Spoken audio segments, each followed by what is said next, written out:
Welcome students. तो last lecture में हमने कुछ डेफिनेशंस की थी।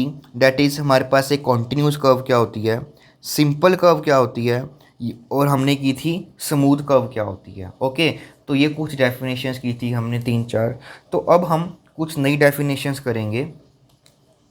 ओके, तो एक हमने पीस वाइज स्मूथ कर्व की थी। ठीक है, तो पीस वाइज स्मूथ कर्व में हमने क्या सीखा था कि अगर हमारे पास कोई भी एक कम्प्लेक्स प्लेन होता है, ठीक है, और हमारे पास कोई भी एक कर्व होती है, मान लीजिए इस तरह की हमारे पास कोई भी एक कर्व होती है, अगर वो स्मूथ नहीं है, क्योंकि यहाँ पर देखिए ये कॉर्नर पॉइंट्स हैं, तो इन पॉइंट्स पे उनके जो डेरिवेटिव्स होंगे, ठीक है, वो हमारे पास उनके लेफ्ट हैंड डेरिवेटिव वो राइट हैंड डेरिवेटिव है वो डिफरेंट आएंगे, क्योंकि इन कॉर्नर पॉइंट्स पे वो स्मूथ नहीं है। तो हम करते क्या हैं इन केसेस में, हम क्या करते हैं, अपने इस कर्व को पीसीस में डिवाइड कर देते हैं, फाइनाइट नंबर ऑफ पीसीस में डिवाइड कर देते हैं, और हर एक पीस क्या होना चाहिए हमारे उस इंटरवल पे स्मूथ होना चाहिए। ठीक है, अब जैसे कि मैंने इस कर्व को एक इस पीस में डिवाइड कर दिया, और ये मेरा दूसरा पीस, डेट इज़ ये हमारा फर्स्ट पीस हो जाएगा कर्व का। इसको मैं गामा वन नाम दे देता हूँ, इसको गामा टू, इसको गामा थ्री, ठीक है, इसको गामा एन।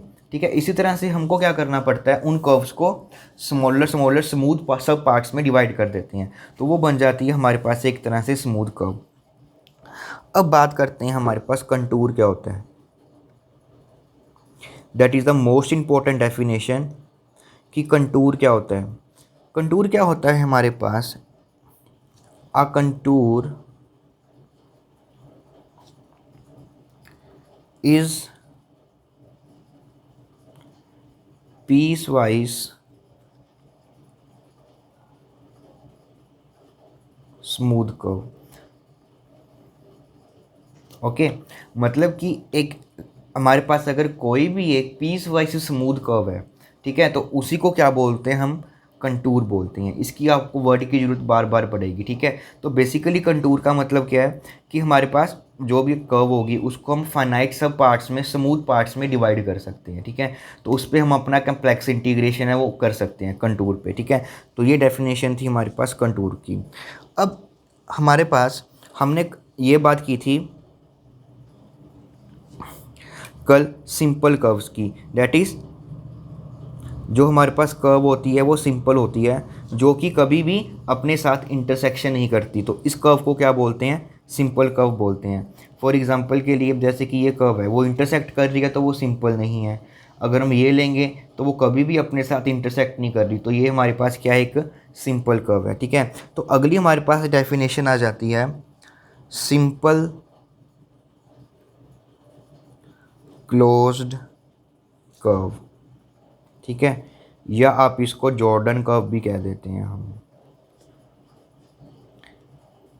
ठीक है, ये भी हमारे पास एक मोस्ट इंपॉर्टेंट डेफिनेशन है, that is a simple closed curve. ठीक है, अब देखिए वो हमारे पास एक क्लोज्ड कर्व है, तो क्लोज्ड कर्व का बेसिकली मतलब क्या होता है, सबसे पहले क्लोज्ड कर्व समझते हैं। क्लोज्ड कर्व का मतलब होता है कि उसका जो स्टार्टिंग पॉइंट होता है और टर्मिनल पॉइंट होता है वो सेम होता है। जैसे कि मान लीजिए ये हमारे पास उस कर्व का एक स्टार्टिंग पॉइंट है, और ये दोबारा से वहाँ पर क्या कर रही है, मीट कर रही है, तो डैट मीन्स ये क्या होगी, एक तरह से हमारे पास क्लोज्ड कर्व होगी। ठीक है, अब एक दूसरी ले लीजिए। ठीक है, तो ये भी हमारे पास क्या है, एक क्लोज्ड कर्व है। एक और एग्जांपल ले लेते हैं हम इसकी।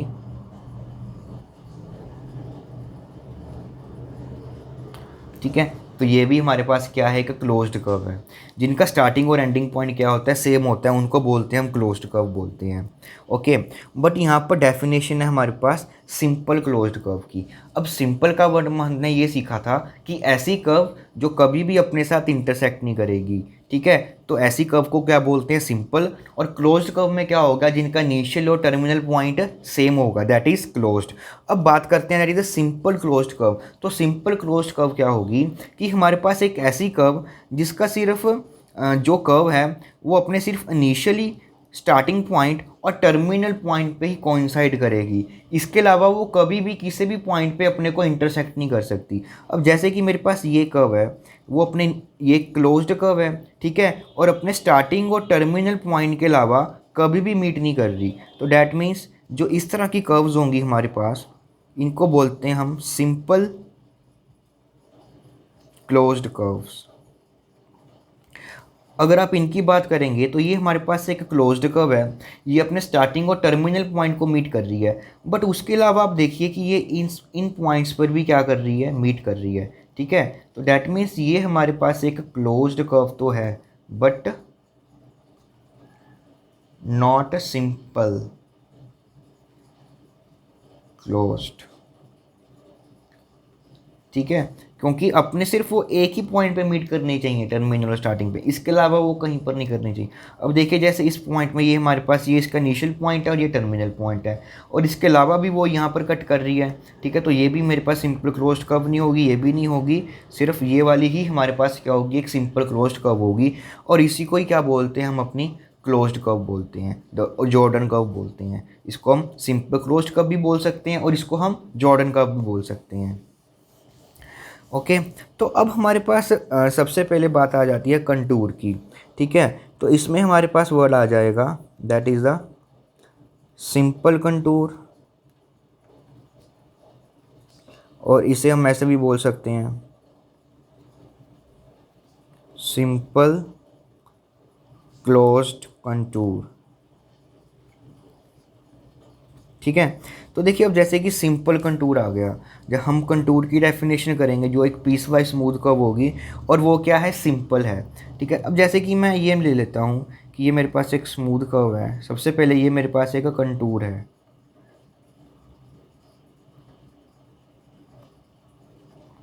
ओके, ये मेरे पास क्या है, एक पीस वाइज स्मूथ कर्व है, डैट मीन्स ये क्या है, हमारे पास एक तरह से कंटूर है। ठीक है, बट जो ये कंटूर है वो हमारे पास एक सिंपल कंटूर नहीं है, क्योंकि वो इन पॉइंट्स पे क्या कर रहा है, कट कर रहा है, अपने आप को कट कर रहा है, इस पॉइंट पे वो कट कर रहा है, डैट मीन्स ये मेरे पास एक सिंपल कंटूर नहीं है। अगर मैं कुछ ऐसा कंटूर लेता हूँ जो अपने किसी भी पॉइंट पे कट नहीं कर रहा, ठीक है, ये मेरे पास सिंपल कंटूर नहीं है, तो इसको बोल देंगे हम हमारा सिंपल कंटूर। दैट मीन्स वो कभी भी हमारे किसी भी पॉइंट पे एक दूसरे को कट नहीं कर रहा। दैट मीन्स ये आ गया हमारे पास सिंपल कंटूर। अब उसी तरह से हमारे पास सिंपल क्लोज्ड कंटूर आ जाएगा।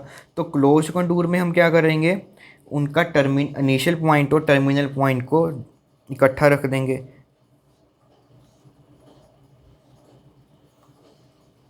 ठीक है, देखिए ये हमारे पास एक तरह से क्या बन गया, एक सिंपल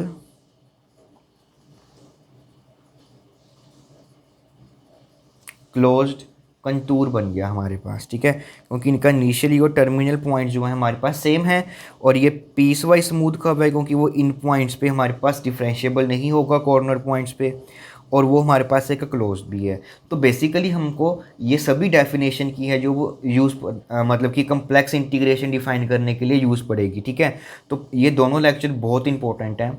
ठीक है, क्योंकि सारा जो भी हम कम्प्लेक्स इंटीग्रेशन को डिफाइन करेंगे, पूरा का पूरा काम जो है वो हमारी जो कर्व होती है, ठीक है, उसकी नेचर के ऊपर डिपेंड कर रहा है कि कौन सी हम कर्व ले रहे हैं। ओके, तो इन डेफिनेशन को अच्छे से करें, पिछले वाला लेक्चर भी हमारा ज़रूर देखें, और इसको भी कंप्लीट लेक्चर देखें, वीडियो को बिल्कुल भी स्किप मत करें, वरना अगर कुछ भी छूट जाएगा तो फिर आपको अच्छे से समझ में नहीं आएगा। ओके।